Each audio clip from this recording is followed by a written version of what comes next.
Ma'am. Welcome back to another episode of Cape Ann Today with our favorite Gloucester Times reporters, Stephen Hagan and Ethan Foreman. How are you guys? Good morning, Heather. How are you? Good. Hey, Heather. Hi. All right, I got to introduce you to the new team Atwood Raven over here, okay? Oh, Champ. so little kitty.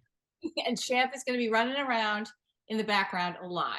So How is Champ acclimating to the Atwood estate? he's super happy. He's actually king of the castle right now. And he's ruling everybody, and we love having him around. If you Dogs, cats get along well?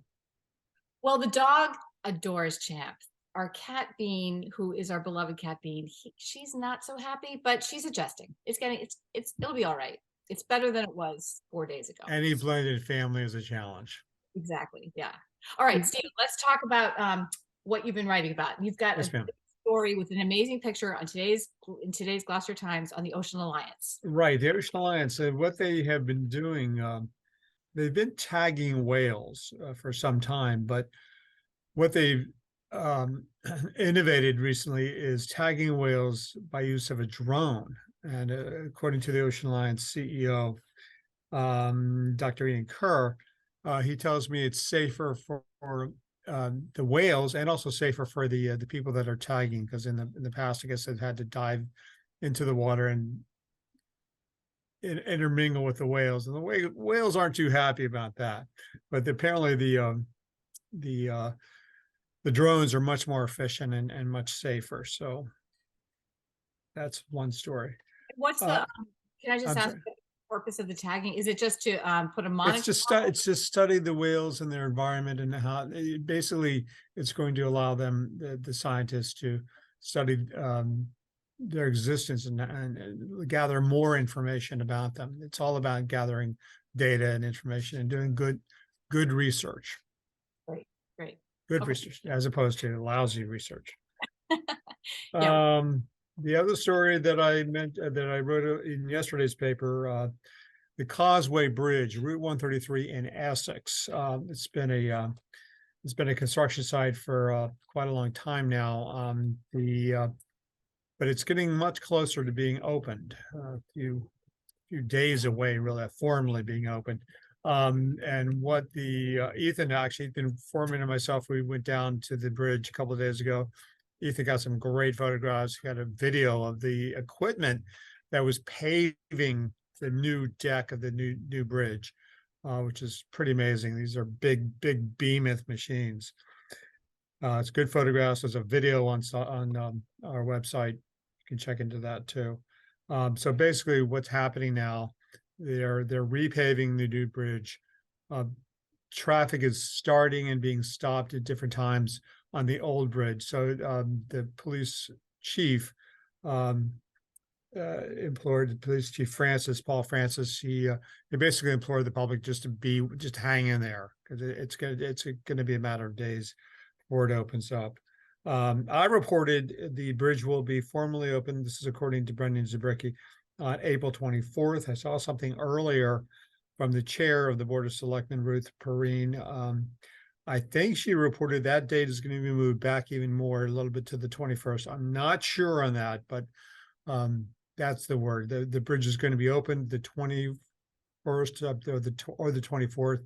There's going to be a formal ceremony during Essex and Bloom, which is my next story to write about. What happens when the bridge opens? So what happens to the temporary bridge? Is there a certain amount of time when traffic is backed up because that's being taken down?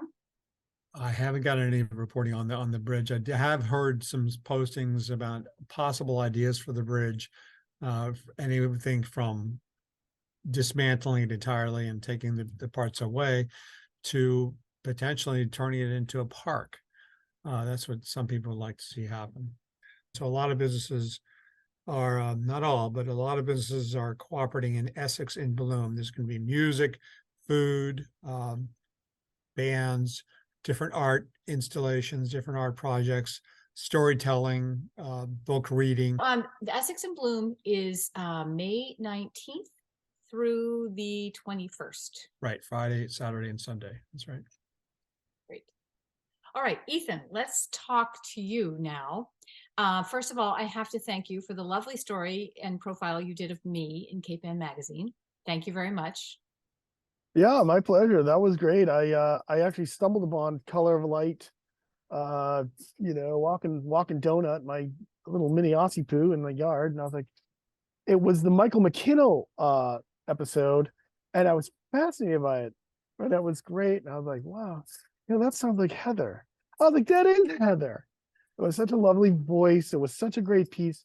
They're very short, and they expose to the world Cape Ann artists who may not be well known outside of Cape Ann, but who actually are some of them are actually very internationally Some of them known.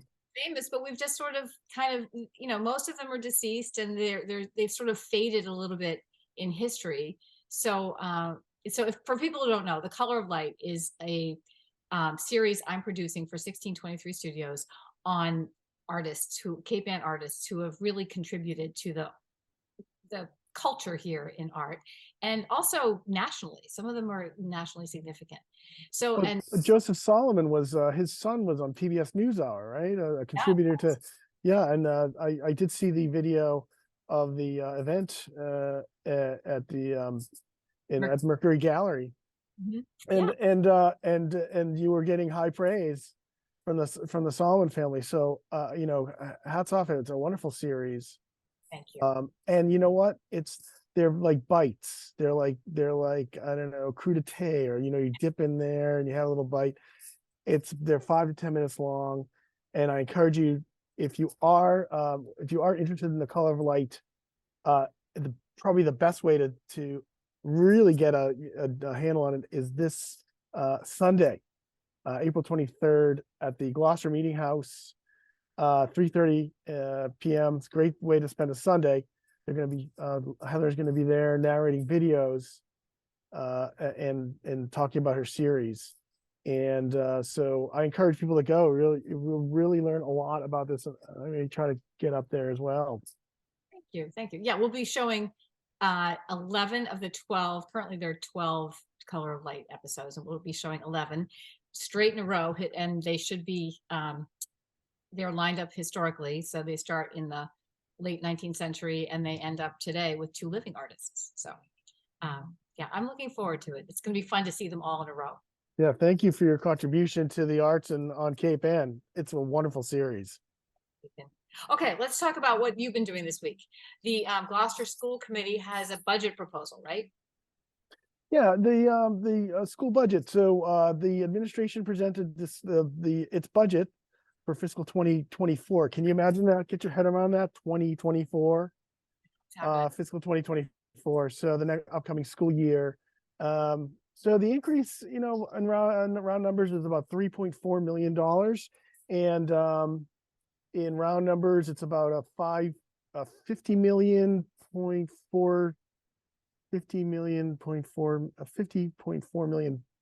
budget. I think you can say that, which is about a 7.25% increase above this year's school budget.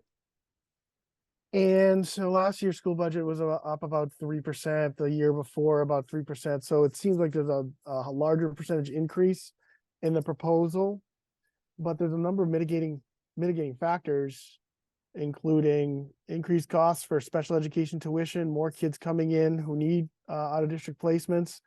Yeah, can I just stop for a second? And yeah, and students who have needs, high need students. The 60% of Gloucester's district are students with high needs.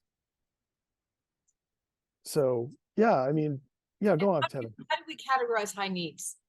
Students, well, they might have a combination of English language learners, special education, homeless students, students with emotional needs. In other words, it is a category. It is something that they can quantify, and so a majority of the students in Gloucester have tremendous needs. Now, look, we just came out of a pandemic, and that took a toll on kids, and so there's no shortcutting that. And there's also what also took a toll on their transportation budget is when you have more kids going to out of district placements, and those placements are hard to come by, and you have to go to Boston or Lawrence. And drivers cost more because they're in short supply. So they're seeing staggering increases on their transportation, on the transportation side. Now, the good news, let's do a little good news on this. If you're just going to key on that percentage increase, or the amount of the budget's going up, $3.4 million. The state aid formula under the Student Opportunities Act is calling for Gloucester to spend $3.4 million more than it did last year to educate its students based on high need students. But Gloucester got a very big increase in their state aid, about $1.7 million. So Gloucester's getting a huge increase in their state aid to educate kids, especially because of the students who have high needs. So if you look at it that way, 1.7 coming from the state, 1.7 more coming from the city. Some of the things that they're trying to do, which I think is really cool, is they're rolling some of the high needs, special needs and intervention specialists at O'Malley and at the high school that were paid for by COVID relief grants. They're rolling those into the budget, saying we need these positions. The district wants to improve. They want to improve the district. So I think they're making a pretty strong case, in my opinion. We'll see how everything shakes out. But that's where the budget highlights. So just to make it clear, so the state funding is increased, but the state is therefore asking the city to also increase their participation. Yeah, right? they're saying under the foundation formula, we think that Gloucester could spend that much more, $3.4 million to educate students than last year. Right. But they're getting a huge bump in Chapter 70 state aid. It's normal, it was last year was like $9.6 million. Now it's going to be about $11.3 million. They normally don't get that kind of a bump in state aid. They have to do other things as well. The grease traps at O'Malley and Gloucester High, they're going to seek city funding for that. So there's a lot of moving parts in this budget. Salaries they think about a $1.5 million increase in salaries, contractual obligations, they have to pay them. So yeah, a lot of drivers in this increase, but it's a very complicated budget. But I think just looking at that bottom line percentage doesn't do what they're trying to do justice, in my opinion.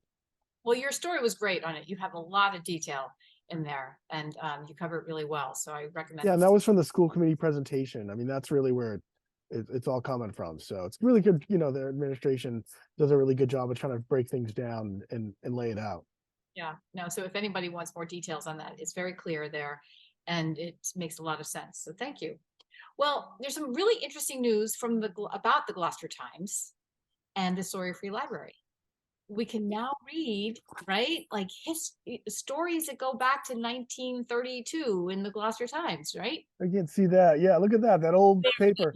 Yeah, yeah. One of the things I just want to say this, personally, a lot of people come down here looking for old newspapers, and I just want to tell your viewers, there's no old newspapers here. Maybe there's some they're out back, from a few years ago. But we don't have an archive, and people come down here. I'm looking for a news. So you can search our website. But there's another resource. The library had already put 10 years of the Gloucester Times up, I think 2009 to 2019, and recently, using state funding through the Mass Board of Library Commissioners, they have decided to use that money to digitize our newspaper. They have the entire microfilm, I think dating back to its inception, and they're just rolling out chunks of it. So this tranche, is that good? Is that a color of lights word? That's a good word. Yeah. So if you think about that, this one is 1923, which is Gloucester's tricentennial year. Yeah, right. Tricentennial year to 1965. Really kind of cool. It's Some of the really stories that they were putting on the front page. I was reading I was reading, if you look in the newspaper today and you start reading some school board member retires after 45 years. Wow, that's pretty cool. Yeah. And just some business does great, it's okay, so it's really kind of a fascinating peek into what were stories that went on the front page. Well, I promise you that I will be looking there for research for The Color of Light, because I have felt an absence of, I felt sadly unable to get to the Gloucester Times, to old versions of the Gloucester Times, because I was sure many of the artists I'm researching ended up in the paper somehow. So this is going to be really great for me. Yeah, they're local. They have a local historian, Julia Taveras, I believe her name is, who, if I got that wrong, I'm sorry, but if you go down there, they can help you. Yeah. They have our entire microfilm. And hats off to the Sawyer Free Library for doing this. This is something that wouldn't have gotten done without that. We didn't have a microfilm reader here in the office, and so this was a great contribution. The paper donated the collection, and then the Sawyer Free Library has now taken it one step further. I think the searchable aspect of this is going to be very handy, because sometimes you're looking at microfilm and it can get dizzying when it goes by, but Right. this searchable aspect, I got to try it out, because I think it's going to be a boon to try to check out stories from the past. Everybody look up their birthday. Yeah, Yeah. it's cool. All right. Well, anybody want to talk about what's coming up next? What do you got, Stephen? Well, if I should ask, I'm hearing about an effort to, over in Essex, there is a annual town meetings coming up, and part of that discussion will include funding for the school budget. And there's also a Proposition 2.5 override request within that to fund the schools. But I'm hearing there's an effort taking place in Essex to say no to that override request. What there is more about that, I don't know at this point. Also coming up on Tuesday, there is a Cape Ann League of Women Voters. They're holding a candidates forum. I think that's for Rockport. Actually, one thing I didn't mention, there was an accident, a really bad accident in Rockport yesterday afternoon. Person taken to Beverly Hospital. Don't know how many details on it, but it was serious enough to have a transport. So, You know where that was, Stephen? yeah, in the area near 140 Main Street, which I gather everything's near the police and fire station, so it's near the town hall. I don't know, 140. Don't know exactly where that is. Will you be writing a story about that? It's already posted. Oh, great. All right. Oh, this kitten is driving me a little crazy. So Ethan, talk fast. Tell me what's coming. I'm touring the new location of the Grace Center tomorrow. Where the homeless day day program for homeless. It's on Main Street now at the old Moose Lodge. So I'm going to get a sneak peek of that tomorrow. They're going to be holding a celebration later to I believe it's the following weekend. Having an open house. So yeah, check that out. All right. Well, Heather, there's one thing that I didn't mention, something covered last week. There was a clamor in Essex who died, Edward G. Lane. He was 60 years old. He died. I think he suffered a heart attack. And the clamors in Canoma Point, they got together, or they're getting together to honor him with a CPR class, and that's taking place on April 30th. That is not really designed to be, I shouldn't even mention it, it's not designed for the whole public to show up or request. It's really more for clamors. And but apparently this guy, Edward Lane, if you can see a photograph of him. oh He's yeah, right there. That's him. Yep. He was, he had Gloucester ties, lived in Essex for a long time, and was a beloved fellow clamor. And they're often out there by themselves working really hard. Wow, they work hard. Yeah, that's true. I went down to Canomo Point for the first time at the recommendation of my colleague here, Ethan Foreman. He takes his bike out there a lot, from what I gather. Uh, I for the first time 2-3 weeks ago, I went to Canomo Point and saw how beautiful and glorious the area is. There's one area, there's like a parking. There's not much public parking in Canomo Point, but there is a lot that overlooks the tidal flats. And I saw one guy out there clamming, and it was like a painting.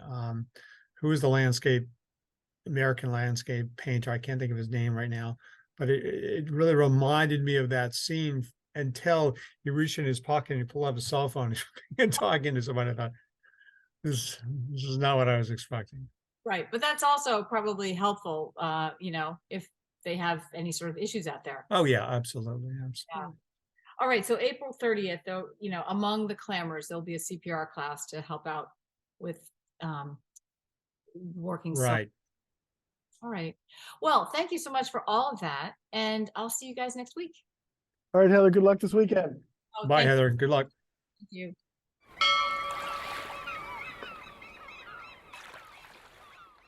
Interested in a sponsorship? Email sponsor@1623studios.org to learn more.